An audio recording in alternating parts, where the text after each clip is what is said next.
আজকে আমি special mutton curry রান্না করব ভেবেছি, তাই বাজার থেকে আধা কিলো মাংস নিয়ে এসেছি। এই দেখুন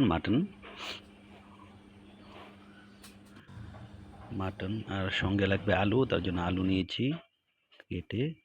ফোড়নের জন্য জিরে, শুকনো লঙ্কা, গরম মশলা গোটা, তেজপাতা, পেঁয়াজ কুচি করে নিয়েছি, আর কালারের জন্য নিয়েছি কাশ্মীরি লঙ্কার গুঁড়ো। এই দেখুন। আর অন্যদিকে একটা টমেটো টুকরো করে নিয়েছি, আদাটা বেটে নিয়েছি, রসুনটা বেটে নিয়েছি, আর টুকরো টুকরো করে বড় বড় একটু স্লাইড বড় বড় টুকরো করে পেঁয়াজটা নিয়েছি। আর সঙ্গে আমি এই দই দিয়ে রান্না করবো, তাই দইটা নিয়েছি। এখন এই মাংসটাকে ম্যারিনেট করব। তার জন্য আমি বেটে রেখেছিলাম আগের থেকেই জিরা বাটা, লঙ্কা বাটা আর জিরের গুঁড়ো অল্প, এটা দিয়ে দিচ্ছি। আর সঙ্গে বেটে রাখা রসুন, তারপর আদা বাটা, এই দুটো বাটা দিয়ে দিলাম। এই দেখুন। এখন স্বাদ অনুসারে লবণ দিয়ে দেব, 1.5 চামচ মতো দিব ছোট। আর সঙ্গে হলুদ দিয়ে এখন কালারের জন্য যে রেখেছিলাম কাশ্মীরি লঙ্কার গুঁড়ো, এটা দিয়ে দিলাম। আর সঙ্গে দিব দই, বললাম আগেই দই দিয়ে রান্না করব। পরিমাণ মতো দই দিয়ে দিবেন। আর এটাকে একটু নাড়াচাড়া করে নেবেন, এটাকে কষিয়ে নেবেন। কষানোর পর তেল দিবেন অল্প করে, কারণ রান্নাটা আমি কড়াই তেল দিয়ে রান্না করব। তেলটা বেশি না দেবো, অল্প তেল দিয়ে অল্প কষিয়ে নেবেন।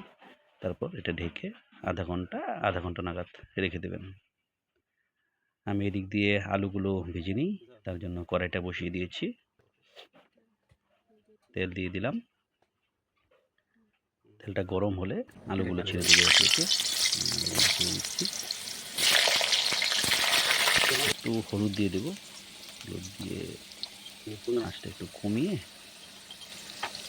হলুদ দিয়ে রান্না করবো, নাহলে আলুগুলো পুড়ে যাবে। আঁচটা কমিয়ে দিয়েছি, একটু ভালোভাবে ভেজে নেব।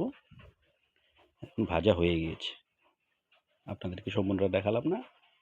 ভাজা হয়ে গিয়েছে, নামিয়ে নিচ্ছি। এই দেখুন হয়ে গিয়েছে, 2-3 মিনিট ভাজলে হয়ে যায়। এই দেখুন, আমি ফোড়নের জন্য এই যে তেজপাতাটা দিয়ে দিলাম, ওই তেলটার মধ্যে দিলে হবে, বেশি তেল দিতে হবে না। এই যে রান্নার জন্য তেল বেশি লাগে না। এদিক দিয়ে গোটা গরম মশলাটাও দিয়ে দিলাম, জিরে দিয়ে দিলাম, এটা ভেজে নেব। আর কুচি করে রাখা পেঁয়াজগুলো দিয়ে দিচ্ছি। মনে রাখবেন সর্বশেষে কুচি করে রাখা পেঁয়াজগুলো দিবেন, আগে দিবেন না, তাতে করে পেঁয়াজের গন্ধটা চলে যাবে। এখন দেখুন ম্যারিনেট করা মাংসটা দিয়ে দিলাম। দিয়ে দেওয়ার পর এটা এতটা রেখে দেবো। তারপর যখন একটু ভাজা ভাজা হবে, এখান থেকে জল দিয়ে এটাকে দিয়ে দেবো। অল্প জল দিয়ে এখানে মশলাটা এখানে দিতে পারবো আর কি। ভেজে নিচ্ছি, ভেজে ঢেকে দেবো, কারণ পাঁঠার মাংস বানাতে হলে এই ঢেকে ঢেকে রান্না করতে হয়, নাহলে তো সিদ্ধ হবে না, তাই আর কি। মুরগি হলে এমনটা করতে হয় না, 1-2 বার ঢাকনা দিলেই হয়। তো ঢাকনা দিয়ে রান্না করতে হয় যতক্ষণ না পর্যন্ত সিদ্ধ হয়।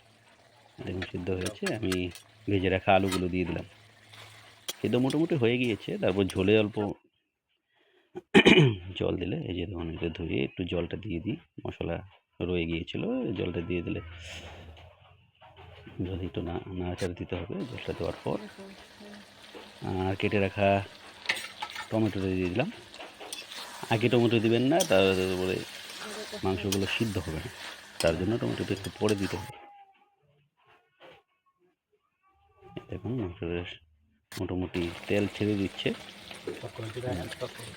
এখন জল দিয়ে দেব। জল দিয়েছি 1 গ্লাস, আর আধা গ্লাস মতো দিলে হবে, 1.5 গ্লাস জল দেবে, কারণ বেশি ঝোল করবো না মাংসটাতে। তো নাড়াচাড়া করতে হবে।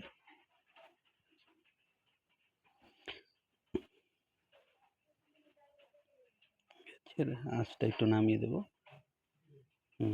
তারপর ঢেকে দিয়ে রান্না করব। যখন জলটা ফুটে আসবে তখন আবার ঢেকে দিতে হবে, ঢেকে রান্না করতে হবে, নাহলে সিদ্ধ হবে না।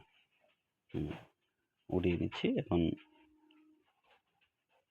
একটু পর নাড়া দিতে হবে, ঢেকে দিতে হবে। দেখুন জলটা শুকিয়ে আসছে।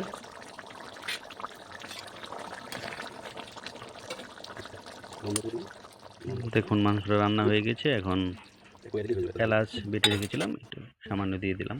এই দেখুন কালারটা কি সুন্দর এসেছে। এই দেখুন টিফিন কারিতে নামিয়ে নিয়েছি। এই দেখুন এখন আমি ভাত দিয়ে এটা পরিবেশন করব। আপনাদের যদি ভালো লাগে লাইক, শেয়ার অ্যান্ড কমেন্ট করবেন। ধন্যবাদ।